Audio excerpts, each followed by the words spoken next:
Olá, seja bem-vinda, seja bem-vindo. Nesta aula falaremos sobre o método E3A que foi construído por mim especialmente para você. É um método que se mostrou bem-sucedido ao longo dos anos. Agora, com este curso, você terá acesso ao método que lhe ajudará a aplicar as estratégias com o conhecimento necessário e com a maior segurança possível. Então, vamos conhecê-lo. Gostaria de começar nossa aula com a citação de George Bernard Shaw, dramaturgo, romancista e jornalista irlandês e que tem muito a ver com essa jornada.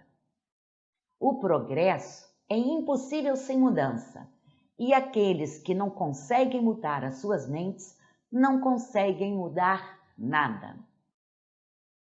Nesta aula, o objetivo de aprendizagem é descrever resumidamente o método E3A na perspectiva do professor.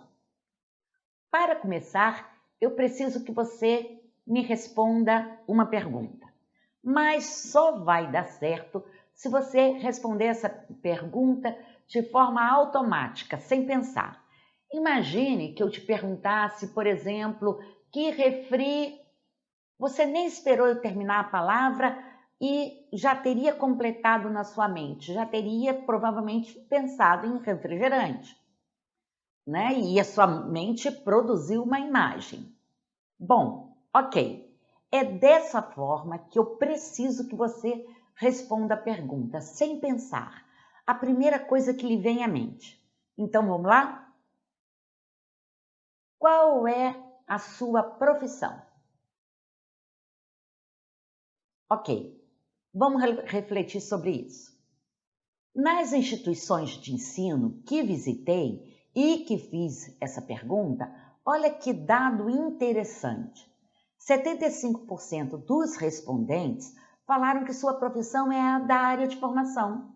Somente 25% responderam que sua profissão é a de professor. Antes de continuar, vejamos como o dicionário define a palavra profissão. A profissão, por conseguinte, é o emprego ou o trabalho que alguém exerce e pelo qual recebe uma retribuição econômica. Então, qual é a sua profissão?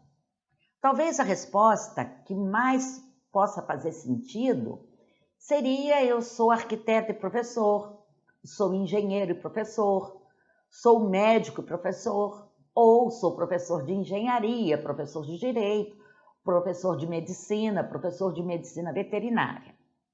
Mas o mais importante é que você perceba que tem duas profissões. Uma na área de formação e a outra de professor. E aí, vamos voltar a falar um pouquinho do chá, vamos relembrar a definição de competência.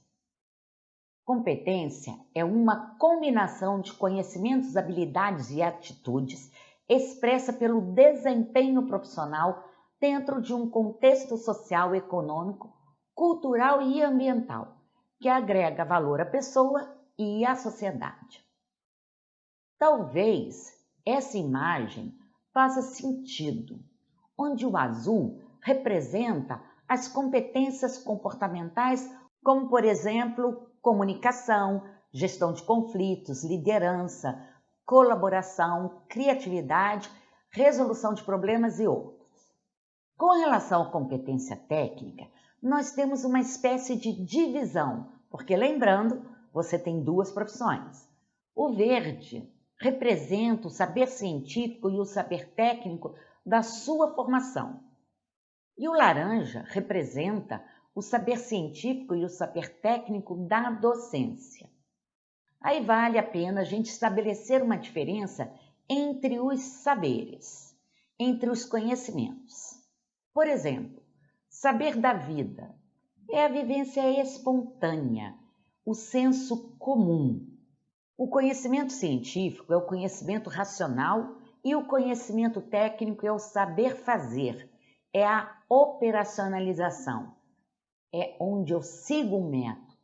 Eu não realizo algo de maneira espontânea. E aí, eu queria refletir com você. Talvez uma boa representação das competências docentes possa ser essa apresentada, onde a área que se refere ao saber científico e saber técnico da área de docência ainda tem uma considerável lacuna de competência. Por isso, a necessidade de desenvolver competências docentes. Uma outra reflexão muito interessante para pensarmos sobre a importância do desenvolvimento de nossas competências é entender os 4 níveis da competência. No primeiro nível, eu não sei que eu não sei. No segundo nível, agora eu já sei que eu não sei. No terceiro nível, eu sei que eu sei.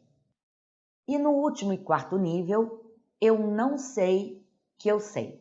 Vamos ver como é isso. No primeiro nível, eu não sei que eu não sei, o que acontece? Nada. A pessoa não entende ou não sabe como fazer algo e, além disso, não reconhece essa lacuna de competência. Nesse momento, não há escolha, porque eu nem sei que eu não sei. Então, a gente continua fazendo a mesma coisa usando o senso comum. Próximo nível, eu sei que eu não sei. Agora, a pessoa, embora não compreenda ou saiba como fazer algo, ela já reconhece essa lacuna de competência. É agora que a gente tem o ponto de virada. É agora que é possível escolher e falar: eu sei que eu não sei isso e quero conscientemente me desenvolver. E é aí que podemos desenvolver nossas competências. É nesse momento em que você pode procurar cursos, ler livros, se capacitar. Veja, você provavelmente está nesse nível, já que precisa desenvolver competências docentes e está seguindo esse caminho.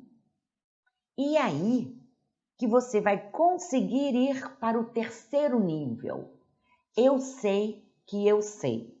Quando a pessoa já passou por capacitações e já entende ou já sabe fazer alguma coisa, mas ainda está no início desse processo e demonstrar habilidade ou conhecimento ainda requer concentração.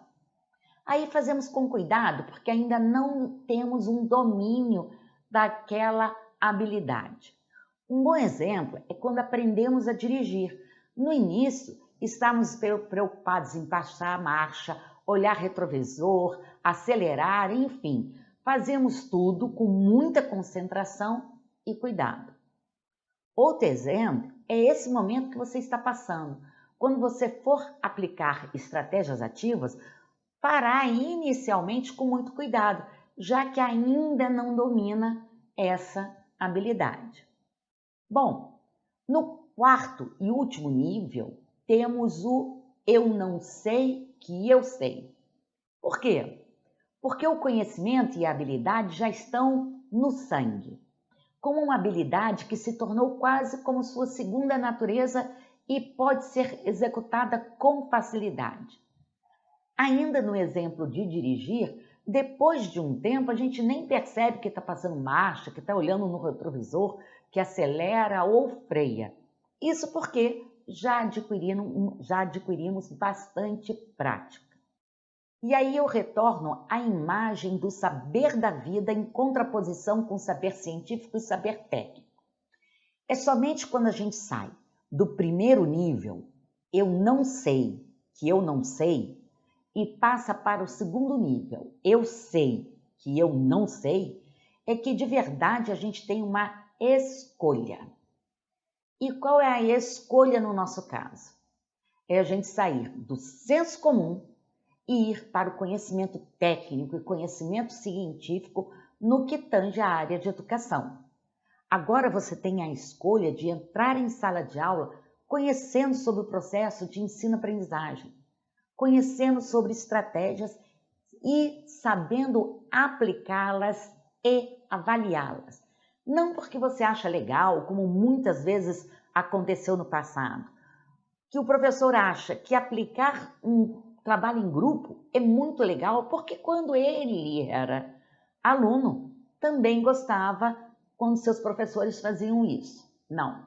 Agora você vai aplicar uma estratégia ativa e vai saber por que trabalhar em grupo é eficaz e dá certo.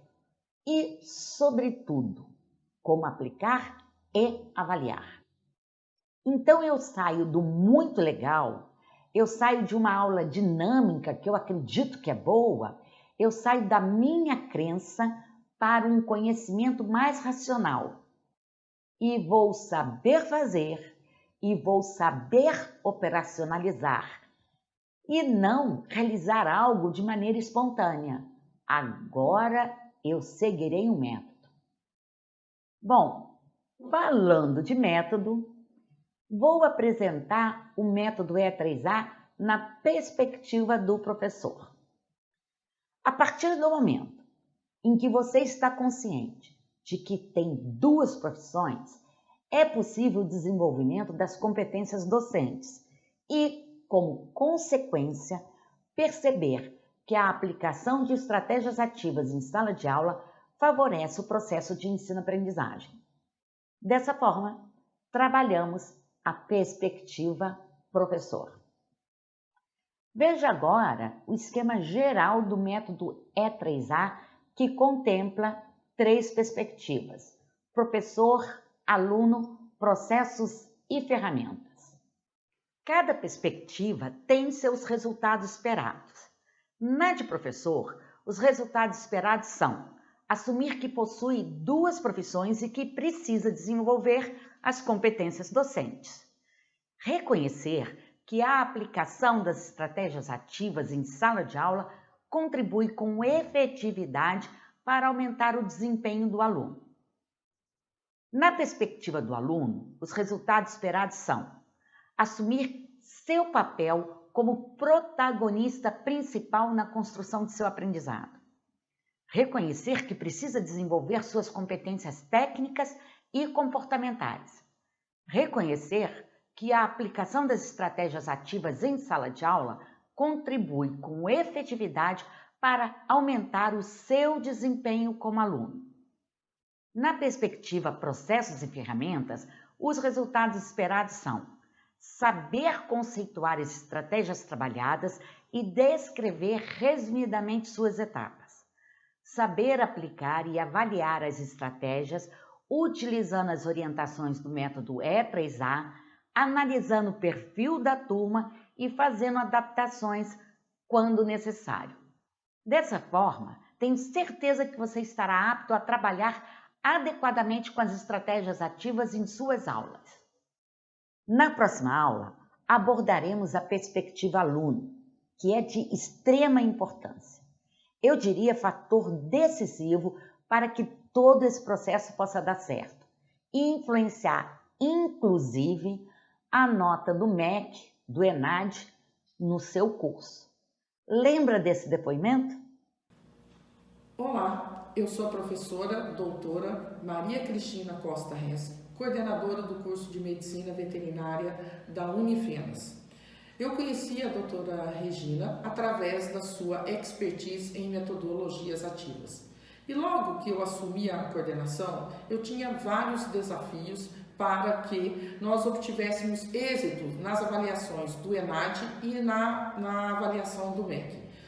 Após um trabalho desenvolvido com a doutora Regina na Unifenas, no curso de Medicina Veterinária, nós conseguimos implantar as metodologias ativas dentro do nosso curso, fazendo um preparatório com professores e alunos, e através desse trabalho nós tivemos vários êxitos nas nossas metas, onde nós saímos de um ENAD insuficiente de 2 para 4, e na avaliação do MEC, que também tínhamos nota insuficiente, nós pulamos de 2 para 5. Então foi através desse trabalho concomitante com a Regina dentro do nosso curso, é que nós, hoje estamos no nível de excelência. E isso se deve exatamente a toda a sua expertise, onde trabalhamos as competências humanísticas inseridas já dentro do nosso curso de Medicina Veterinária da Unifenas. Bem, chegamos ao final desta aula. Lembre-se que você tem duas atividades, uma relacionada a esta aula e a outra é uma atividade que é pré-requisito da próxima aula. Ou seja, você só pode assistir a próxima aula depois de fazer essa atividade. E qual é essa atividade? É a leitura do artigo da professora doutora Célia Ribeiro. O título do texto é Metacognição, um apoio ao processo de ensino-aprendizagem. Não deixe de ler, porque a próxima aula será toda baseada nesse artigo, ok? Nos vemos na próxima aula.